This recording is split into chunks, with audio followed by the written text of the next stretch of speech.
The sun was hot that day in Lagos, and the streets were busy like always.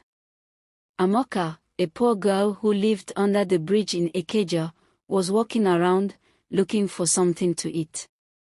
She had no idea her life would change that afternoon. While crossing the road near Computer Village, she saw a car hit an older woman. People gathered and started recording with their phones, but no one helped. Amaka ran to the woman and held her, crying, "Please don't die."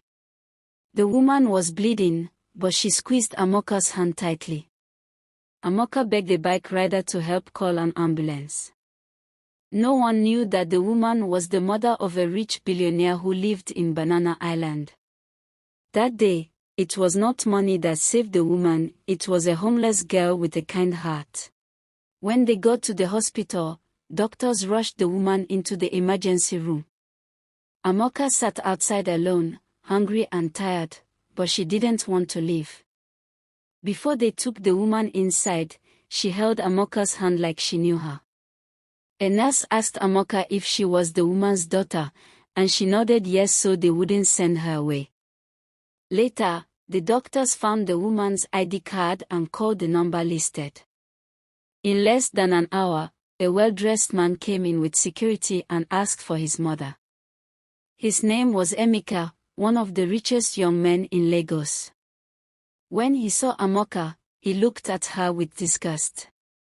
The doctor explained that Amaka was the one who saved his mother. Amaka didn't thank her, he simply said, "She can leave now." When Amaka told her to leave, Amaka quietly picked up her torn bag and walked away. She walked slowly, feeling pain in her chest, but she didn't say a word. That night, it rained heavily, and she slept under a wooden kiosk with a wet blanket. Meanwhile, the woman woke up in the hospital and asked, "Where is the girl that saved me?" The nurse told her that her son had sent the girl away. The woman got angry and said, "I won't leave this hospital until I see her." Amaka was shocked, his mother never argued like this.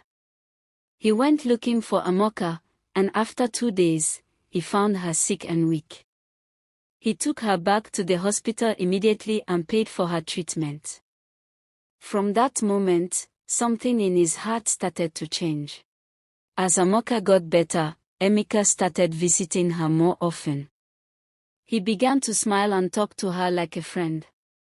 Amaka didn't understand why the same man who once chased her away now acted so kind. They started talking every day, and soon, feelings started to grow between them.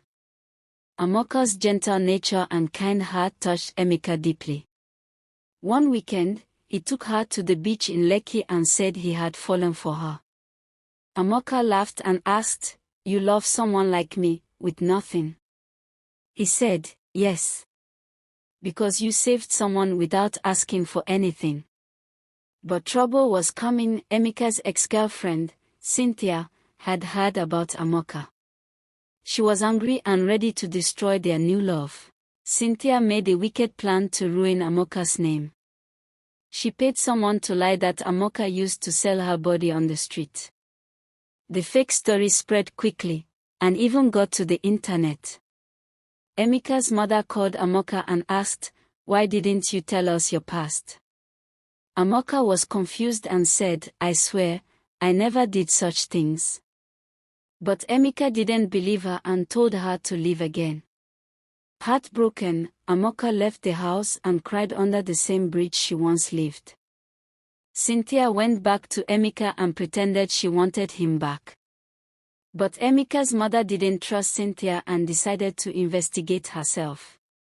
She found out the truth: Cynthia had lied just to break them apart. When Amaka heard the truth, he was filled with shame. He searched everywhere for Amaka and found her at a street corner, sitting alone. He knelt down in public and begged, "Please forgive me. I was a fool." At first, Amaka ignored him, but she could see tears in his eyes. He said, "I don't care about money or class. I just want your heart." She smiled and replied, "You will suffer small first. He laughed, and they hugged like two people who had been lost and finally found each other. They went back to his mother's house, and she welcomed Amaka like a daughter. 1 month later, Amaka proposed with a simple ring and a sincere heart. From sleeping under a bridge to finding love in a billionaire's mansion, Amaka's kindness led her to a beautiful ending. If this story touched your heart, don't just watch and go oh. Hit that subscribe button, give this video a like, and share it with someone who still believes in true love.